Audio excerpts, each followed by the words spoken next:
Hi, welcome to my channel Semper Astra. My name is Maggie, and in today's video I will talk about the process of matching a guide dog to a blind person.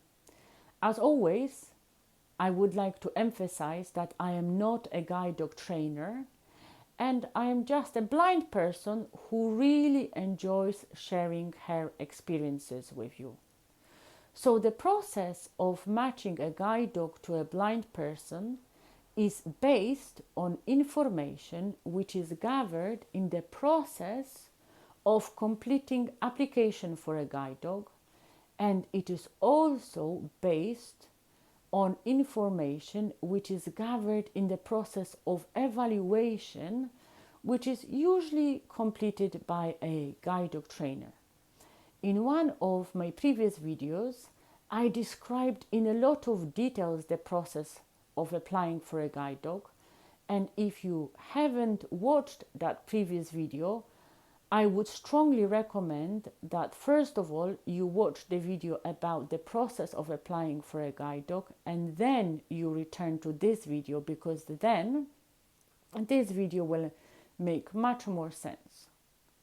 So today I am not going to repeat all of the details that I already shared, but I would like to mention that to ensure that blind person is matched with the best possible guide dog for them, guide dog trainer needs to have a lot of information, for example, about the health of the blind person, about where the person lives. So is it a small place or is it a big town, and what sort of town it is, what sort of routes the person is hoping to cover with their dog, and generally what are the person's hopes, expectations and needs. In addition, the process of matching a guide dog to a blind person varies a lot depending on guide dog school, depending on country, and also it may also vary depending on the particular circumstances of the blind person. When I was preparing to record this video today, I decided that probably to depict the variety of matching processes and to depict how much they can vary between themselves, it will be probably best if I share with you all of my experiences that I had so far of being matched with my previous guide dogs and with my current guide dog Wilma. So the first experience that I ever had of being matched with the guide dog was in year 2005, and this is when I was accepted for my first guide dog training by American School Guiding Eyes for the Blind. In that particular chapter of my life, I lived permanently in Poland, but because of medical circumstances, I had to frequently travel to the United States, and I was staying there for quite lengthy periods of time. So I applied to Guiding Eyes for the Blind in about kind of November, December time in 2004, and I was accepted and invited to attend July class in 2005. And as you can imagine, that was my first guide dog training and first time when I received a dog. So this time was very emotional for me in a very positive way. And I have very vivid memories of that first guide dog training. So I clearly remember that my training started on Tuesday, 5th of July. And the entire training took place in the special center on a special campus owned by the school. And I will just mention that in the United States, there are at least several independent guide dog schools, and all of them own their own campus and training center, and most of the people then in 2005 were trained on the campus in the training center, and only very few people who really needed that adjustment were trained at home. And my class was attended by 14 students, and 12 of us were totally blind. Well, I think that few people had some residual vision, but they were definitely legally blind, and definitely none of us had any useful vision. And 2 of the class members were deafblind. And for the first 2 days of the training, we received lectures which prepared us for receiving a first guide dog. For most of us, it was our first guide dog. Only a few people came for the second or third guide dog. And we also kind of learned some skills that then we were applying when we received guide dogs and when we were practically working with them. And also, over this first 2 days of training, our final part of evaluation was completed. So this is actually very important information. So in Guiding Eyes for the Blind, the people who are accepted for the class are not matched with the dogs before the class. The matching process is taking place during the class. And to my best knowledge and to my best understanding, this is because Guiding Eyes for the Blind every month prepares quite a wide variety of dogs for this last stage of training, and they are very confident that they are able to match every person that they will invite to attend particular class with the dog. So I clearly remember that for this first day, throughout these first 2 days, I was asked to walk with several different dogs, and the trainers were observing my speed of walking, my style of walking, my confidence, my tone of voice. And also on one occasion, one of the trainers took the harness in his hands. So he was basically holding this part of the harness that you would normally put on a guide dog, and I was holding the handle of the harness, and that way he was guiding me, and he was asking many questions about what speed is most comfortable for me, and he was also checking how quickly I am able to read cues that I receive through the harness. And he checked the strength of my hands, and again he was testing the tone of my voice. And also the trainers were double checking whether anything changed regarding our circumstances or health or anything they would have to consider when matching us with the dogs. So after these 2 initial days, we were matched with our dogs, and on Thursday, which was the 3rd day of the training, Guide Dog School organized little ceremony during which they announced who was matched with which dog. So they announced the name of the person, the name of the dog that they were matched with. They also shared what is the breed of that dog and how old is the dog. And I was matched with the dog called Irina. That was a Labrador female, and she was a yellow lab. And I will share quite a few details about this matching process because it really matters for the whole context. So throughout the first day of after being matched, we just had some bonding time, and also we were taught how to take the dog for a walk and how to identify whether the dog had a wee or a poo, and how to clean after the dog. During the second day of having a dog, we walked just on a very easy route just around the block, and we were getting used to like holding the harness and walking with the dog. And on the third day, we were learning to cross very easy, quiet crossing. And because the class was quite large, everybody had to wait for their turn.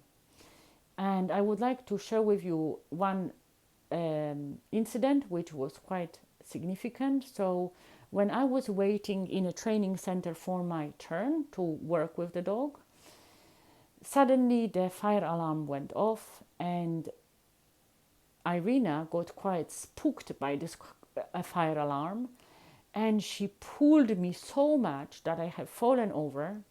And what is more, she pulled me as if I was literally a rag doll across the entire hall. And I have to admit that this situation panicked me a lot because I didn't expect that. But the trainers said, they really reassured me, and they said, please, Maggie, don't worry. We will keep an eye on the situation. We will help you to overcome this difficulty, and this will be fine. And then the next day, which was Sunday, I remember that we were learning how to walk on the road when there is no pavement. And I didn't have any concerns. Well, we were all closely supervised, but of course that was early stages of the training, so everybody was closely watched. So I didn't have any concerns. However, on Monday, we were taken to much larger town, and we were working in much busier area. And when I started working with Irina, when I started walking with her, I noticed that she kind of acts differently. And after I don't know, a couple of hundred of meters, my trainer suddenly said like, stop. And I'm sorry I didn't mention that earlier, but when we were kind of getting ready to work with the dogs, we were told that if the guide dog trainer says to you, wait, everything is fine, and you can just kind of like walk a couple of paces further and you can stop and kind of relax. But if they actually use the word stop, that means that something bad happened and you have to stop on the spot, and you are not allowed to make like even one more step further. So when the gentleman said stop, I knew that something bad is going on, and I kind of was anxious. But it was a really, really nice gentleman, and he approached me and he said, he said to me, Maggie, unfortunately, we don't think that you can continue your training with Irina, but please don't worry because we have another match for you. And the gentleman explained that they have a dog for me called Ingmar, and that Ingmar is a yellow lab, and that he's slightly younger than Irina, and that they were hoping to match him following month. But they explained that Ingmar is already kind of ready to be matched and already ready to continue with further training. So they explained that because I live in Poland, they want to give me the best possible match that they have for me, and they want to kind of give me a dog about which they believe that there will be as little problems as possible, of course, as far as they know for them, right? So the gentleman detached Wilma, Wilma is my current guide dog, so I always think about her. So the guide dog trainer detached Irina from my lead, and he attached her to his lead, and we went back to the training center, to where the campus was, and I said goodbye to Irina, and I was introduced to Ingmar, who was indeed a perfect match for me. So although it was a really difficult experience, I really appreciate that I received Ingmar, because he was absolutely perfect in every way. He was a very patient dog, which was very important for me because I was a still student then, and I was spending a lot of time at university, and I was moving from between different places. I lived with Ingmar for a short while in the United States, then we moved back to Poland, then I moved to the UK, and he was always coping perfectly with routes that he was familiar with, but he was always coping perfectly with totally new routes. And I also want to mention that the school handled the situation in an absolutely professional, sensitive, and very kind way. So when I was getting introduced to Ingmar, they asked everybody to go straight to the dining area and to start lunch a little bit sooner. And they explained to everybody that unfortunately I have to say goodbye to Irina and that I was matched with new guide dog. They emphasized the fact that absolutely it was not my fault, and they explained that they basically believed that although Irina coped very well with earlier stages of the training, and although she was working before with a trainer who was blindfolded, unfortunately they started to believe that she wasn't able to cope with the pressure of working with like truly blind person. And they explained that over the days they were noticing that her work is slowly deteriorating and she's getting more and more anxious. And when I joined everybody in a dining area, everybody was super kind to me, super supportive, and super understanding. And I quickly kind of caught up with the rest of the class. And what is more, the school offered me additional week of training after like formal training was finished in the center. They gave me additional week of training that took place from the flat of my friends with whom I stayed then in Manhattan. So that was very, very helpful of them. So the next experience of being matched with the guide dog I had in year 2012, and this was after my guide dog Ingmar retired in year 2011.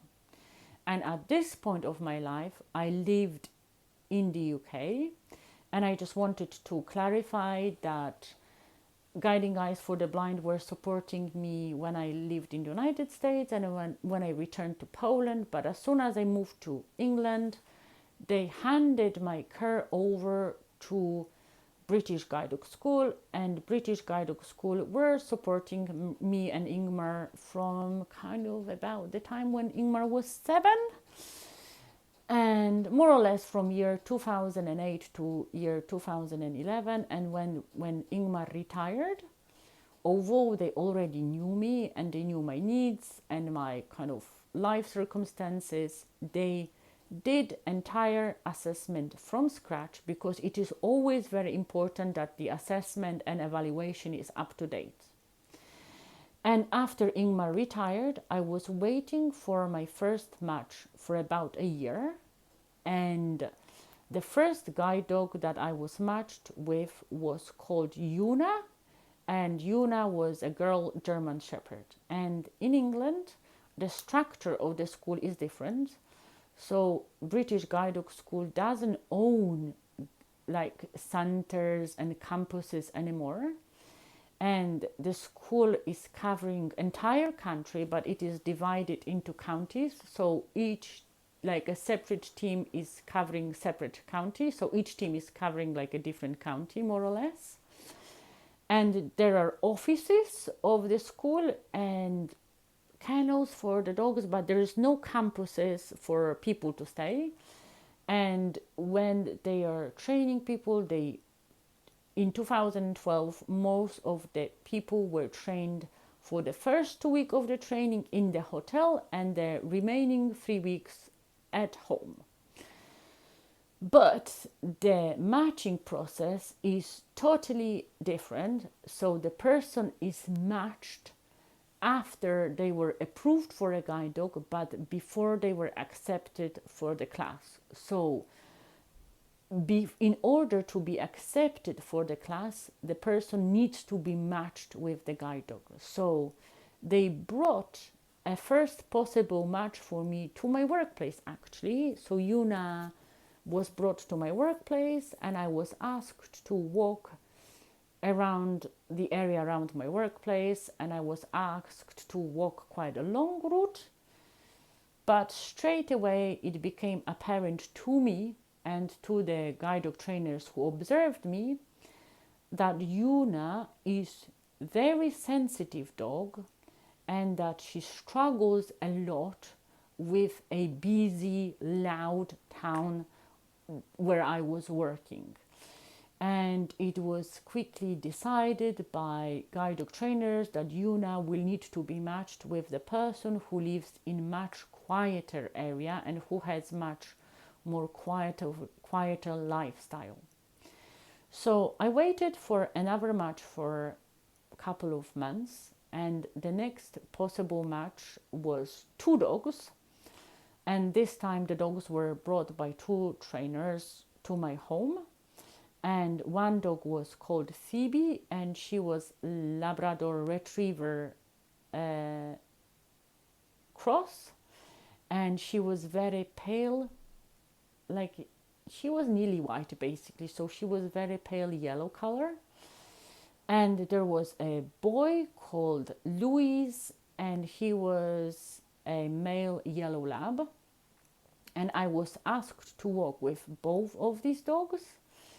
And I felt more confident walking with Phoebe because I felt that her pace is more matched with my pace, and I felt that Louis is slightly too slow for me.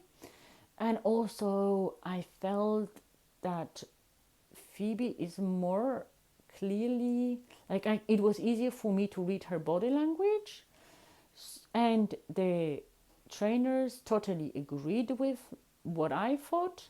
The observations confirmed that Phoebe will be a better match for me, and I completed training with Phoebe. But unfortunately, after the 6 months of working with Phoebe, one day when I was coming home from a walk and when I was wiping Phoebe's feet from the mud, because I didn't want her to bring all of that dirt home, I felt that on her back right leg there is like a squeegee lump. And initially I was hopeful that it is nothing serious, but of course I reported it to a guide dog trainer and I was advised to take Phoebe to the vet. And the vet informed me that the problem that Phoebe had is called port stain or wine stain. Basically, it was a cluster of blood vessels which were growing very excessively and which created like a tumor technically. And unfortunately, this cluster of blood vessels that was creating this tumor was growing very quickly. And after a couple of weeks, there was like a coincidence that I actually got very poorly with the flu. So the guide dog trainer decided that it is a good opportunity to give me some rest so I can recover from my flu without having to take the dog out for a wee. And she took Phoebe back to her home and she observed her walk. And unfortunately, she noticed that Phoebe is struggling to walk on that paw and that she needs to have a surgery. And unfortunately, after the surgery, the scar on Phoebe's leg was so big that it was decided that it will be basically better to withdraw Phoebe from the program and allow her to enjoy life without work. And Phoebe was adopted by a veterinary nurse. So it was to me some consolation that she will not only get love but also a lot of support and professional care.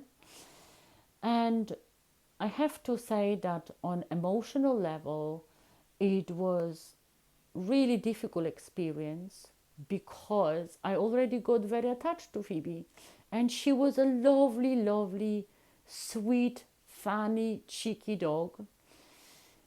But on a rational level, of course, I understood that I can't expect that she will be working, being poorly. So I said goodbye to Phoebe and I was waiting for another match for, unfortunately, another year. And I was matched with my guide dog Bob in 2013. And that was actually quite interesting story. Because the lady who matched me with Bob, she already observed me during my previous training with Phoebe. So she called me and she said, Maggie, I didn't test you with this dog yet, but I am very confident that Bob is a good match for you. And when we got evaluated with Bob, indeed, we were a perfect match. Every aspect of our personalities and work was a good match. And Bob was my guide dog for 8 years, and he was again a perfect guide dog for me. He had a lovely personality. He was again very cheeky, very funny, loved playing, and his work was also perfect. And I also need to mention that the assessment and evaluation was updated before each matching process. And it is very important because, of course, throughout the years, the life circumstances may change. So guide dog trainers always wanted to ensure that they have most up-to-date information. And my most recent experience of being matched with the guide dog took place last year, and it was after my guide dog Bob retired in 2021. And unfortunately, after Bob retired, I was on the waiting list for 3 years. And I have to say that it was a really hard time for me because I'm used to working with the guide dog, and it was very upsetting to be on a waiting list for so long. So when the lady from my local branch of the school believed that she may have a match for me, she didn't want to raise my hopes and then crush them if something went wrong. So she decided not to tell me that she has a possible match for me. And when she called me, she just told me that she has to update the evaluation and assessment, and she needs to come and double check whether my speed of walking is still the same. And also she mentioned, like, look, Maggie, in 2021 you moved from a big town to a small seaside town, which I did, and that was always my dream. So she said, we just have to check how are you coping now living in this new town. So I totally understood that. And I was, to be fair, I was slightly annoyed because I was thinking, I want a guide dog. I don't want another assessment and another evaluation. But, of course, I understand that assessments are important. So I just went along with it. The lady came. She brought a dog to me. I have to admit that I didn't even pay attention to a dog because I didn't think that this dog is for me. So I didn't, basically I didn't want to get attached. And the lady asked me to walk quite a long route.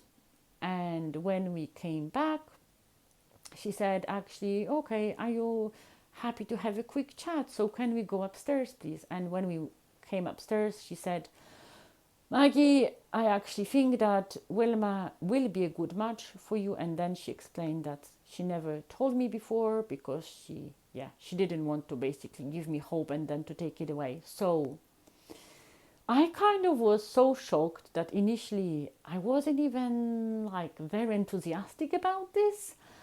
And also because of my previous negative experiences, I am always very careful before I start being happy.